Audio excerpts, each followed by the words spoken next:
Sebab pusat pelacuran ni, kalau saya cakap orang akan marah. Pusat pelacuran ni macam dia perlu. Kita dah tahu benda tu tak elok kan, ataupun maksiat, kita selesaikan dengan maksiat juga. Dia tak boleh begitu ya. Kalau kita bandingkan negara luar sekalipun di mana pelacuran telah dihalalkan, masalah tak selesai juga ya. Di negara barat dan sebagainya, sama juga di Thailand contohnya kan, orang pergi ke Hat Nyai. Saya selalu bawa contoh itu sebab orang kita ni paling ramai pergi ke sana kalau ikut statistiknya bukan. Jadi apa tujuan kita pergi ke sana kan? Kalau tujuan nak melancong dan sebagainya tak masalah, tapi ada sebahagiannya yang juga melanggar pelacur. Jadi saya nak sebutkan, adakah selesai masalah pelacuran dengan menyediakan rumah pelacuran? Apakah nanti kita nak samakan Hat Nyai itu sama seperti Kuala Lumpur? Bila kita memberikan pandangan ini, biarlah kita fikir secara mendalam dahulu. Kita bercakap ni atas dasar apa? Kita tak boleh bercakap sembarangan, apatah lagi kita ada asas, kita ada agama. Apa pun saya tak setuju. Kita nak menyelesaikan masalah atas maksiat, di atas maksiat dia tak boleh. That is not the solution. Nak selesaikan masalah judi, buka pusat judi. Nak selesaikan masalah nombor ekor, buka untuk nombor ekor. Nak selesaikan masalah arak, buka kedai arak. Itu bukan cara kita menyelesaikan masalah. Kita ambil pada pandangan dan sudut mana. Itu pada saya lah kan. Kita perlu mengambil langkah pencegahan. Kita pun selalu sebut prevention is better than cure kan.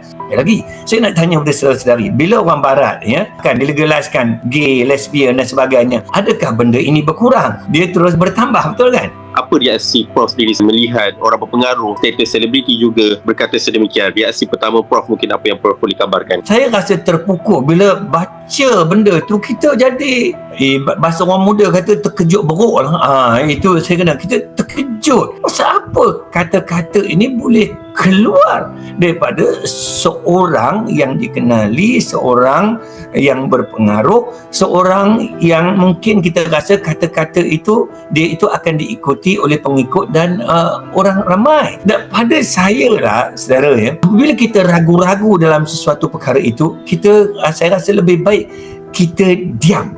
Banyak perkara lain yang kita boleh cakap lagi daripada kita bercakap sesuatu perkara yang bercanggah dengan agama kita, yang jauh lari daripada landasan. Kita kena ingat bahawa bukan semua orang ada masalah seperti itu. Bukan semua pekerja asing ada masalah seks. Ada orang bahagia tanpa hubungan seks pun. Jadi bagilah alternatif lain ya. Dalam Islam ni mudah saja. Kita boleh sibukkan diri kita, sebab kita ni apa yang kita fikir. Kalau hari-hari kita fikir pasal seks saja, memanglah kita ke arah itu bukan? Tapi kalau kita fikir benda-benda yang baik, kita bergaul dengan orang-orang yang baik-baik, kita aktifkan diri kita dengan kegiatan yang baik-baik, dengan NGO, bersahabat dengan orang yang baik-baik, saya yakin pemikiran kita tidak akan fokus kepada perkara-perkara tersebut. Jangan kita buat satu perkara yang kesimpulan yang very simplistic, cetek, dan dia akan menampakkan kebodohan diri kita sendiri, kenaifan diri kita sendirilah. Saya nampak begitulah, tanpa merujuk kepada mana isu dan kepada sesiapa pun nak mengeluarkan kenyataan selepas ini. Kalau kita tidak mahir, tidak faham dan sebagainya, bukan tak boleh bercakap. Rujuk dulu kepada mereka yang mahir, yang pakar, dan barulah bercakap. Kita bimbang saudara ya, kalau kita bercakap ni dia akan melibatkan isu dalam akidah kita kan. Itu yang paling bahaya lah kalau kita sebagai seorang Islam ni bila bercakap ni.